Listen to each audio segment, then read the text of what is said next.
As James said, my name is Peter Fotos. I'm the Director of Government Relations at the Heartland Institute, and I'm going to introduce our first economics and politics panel. First up is going to be Congressman Jim Sensenbrenner, who represents the 5th Congressional District of Wisconsin, where he has served since 1978. Before that, he served 10 years in the Wisconsin State Legislature. He serves on the Judiciary Committee, where he was a past chairman and is now ranking member of the Subcommittee on the Constitution, Civil Rights, and Civil Liberties. He's also past chairman of the House Science Committee, where he built his reputation as an independent thinker on science issues, and now serves as the ranking member on the Select Committee on Energy Independence and Global Warming. He did his undergrad studies at Stanford University and received his law degree from University of Wisconsin at Madison. After that, we're going to have Dr. David Turek, who is the professor and chairman of Suffolk University Department of Economics and president of the Beacon Hill Institute at Suffolk University. He is an authority on public policy issues, including state tax policy and analysis, welfare reform, and economics of regulation. And then ending the panel before we go to Q&A is going to be Dr. Gabriel Calzada, who has been an associate professor of economics at King Juan Carlos University in Spain since 2004. Since 2007, he has been in charge of the applied economics courses at the environmental science faculty. In March 2005, he became founder and president of the classical liberal think tank Instituto Juan de Mariana, or the IJM, who is a winner of the 2008 Templeton Freedom Award for the Achievements of a Young Institute. So that is our panel, and Congressman Sensenbrenner, if you'd lead it away.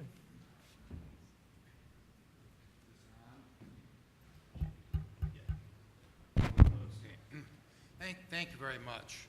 I'm Jim Sensenbrenner, and I've been an advocate and a veteran of the climate change wars since House Speaker Newt Gingrich named me as chair of the congressional delegation to the Kyoto negotiations in 1997. I want to talk a little bit about the politics, both domestically and internationally, as well as the economics of what's going on here. And between now and the end of the year, we're going to see this issue resolved one way or the other. It's time to get rid of the hype and start talking about cold economics, because we need to look at what goes into America's pocket and Americans' pocket and what comes out of America's pocket and Americans' pocket. And the Waxman-Markey bill and the cap and tax strategy that's being employed by the folks who now run this town will be absolutely devastating. One of the things that I am very insistent on is not calling this cap and trade. There are words that work and words that don't. Tax is a word that doesn't work if you want to try to pass something. And if we call it cap and trade, and a lot of folks in this room have been doing so, we will be using the nomenclature and the lexicography of the people who want to pass this bill.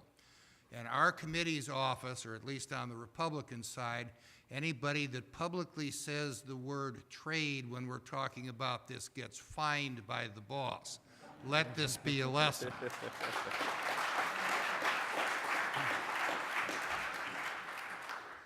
In 1997, before the Kyoto negotiations were finalized, the United States Senate unanimously passed a resolution introduced by Senators Byrd of West Virginia and Hagel of Nebraska that said that the United States Senate will not ratify a treaty on climate change that, one, is not international in application, and number two, significantly hurts the American economy.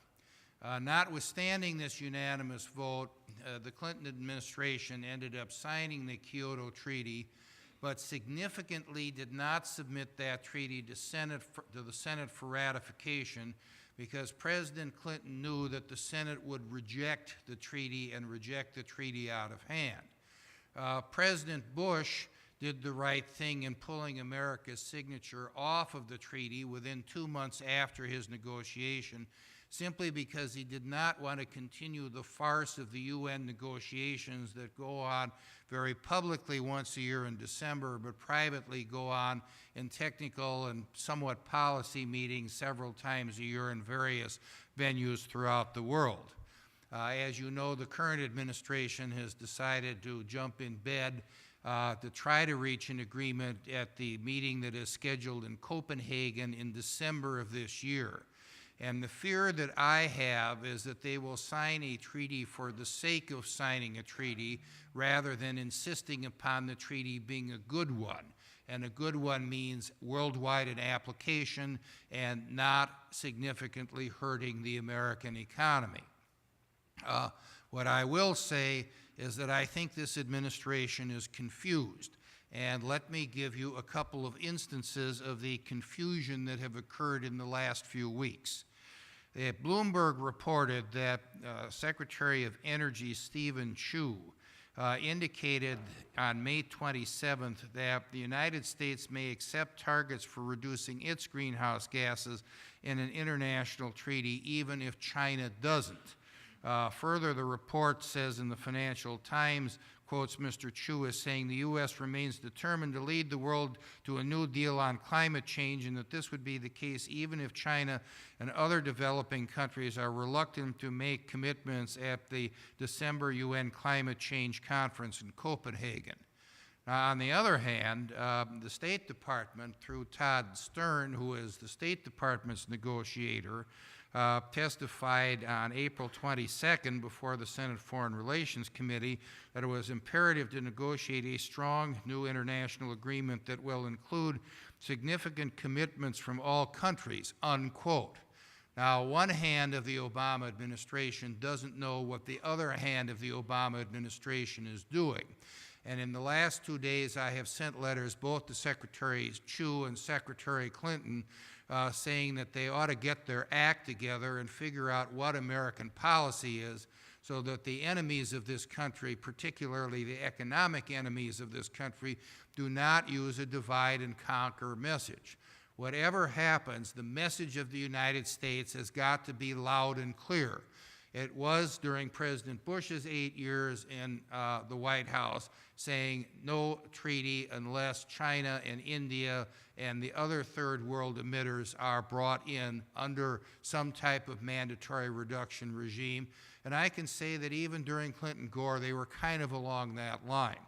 So issue number one is that the administration has got to get its act together, and it's babbling around in different areas, saying different things in public is certainly not helpful in the context of an international negotiation. Now, 2 days ago, I returned from China. I was the one Republican member on Speaker Pelosi's delegation where we met Chinese officials at the highest level. And I've made it quite plain to the Chinese and them that I am not in favor of the Waxman-Markey cap and tax bill.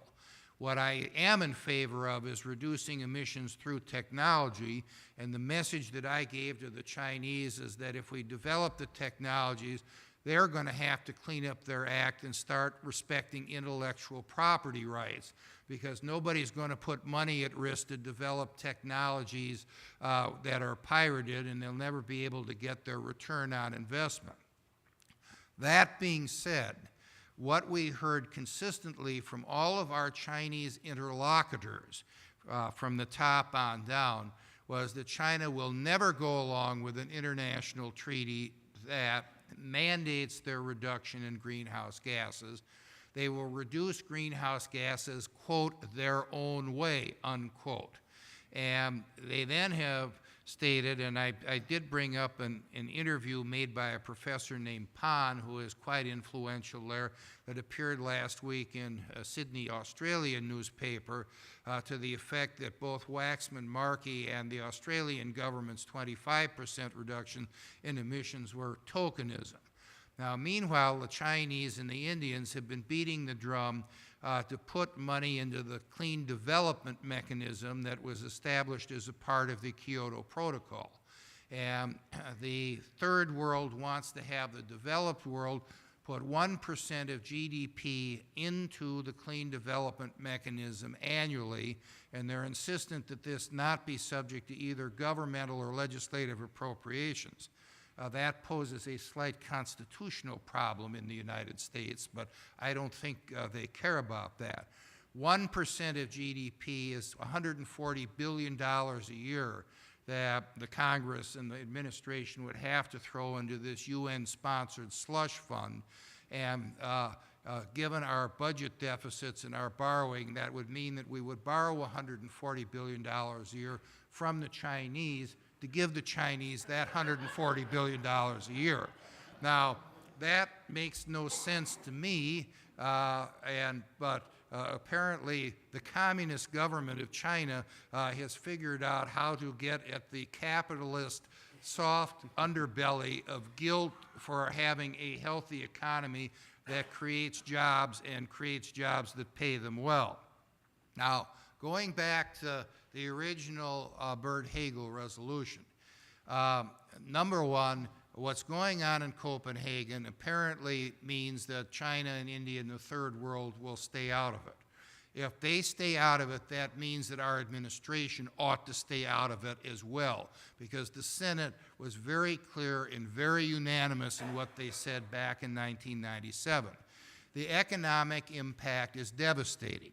Last year, before the Lieberman-John Warner bill on cap and tax came up, the National Association of Manufacturers did a state-by-state analysis of the impact of increased cost for energy consumption in each of the 50 states.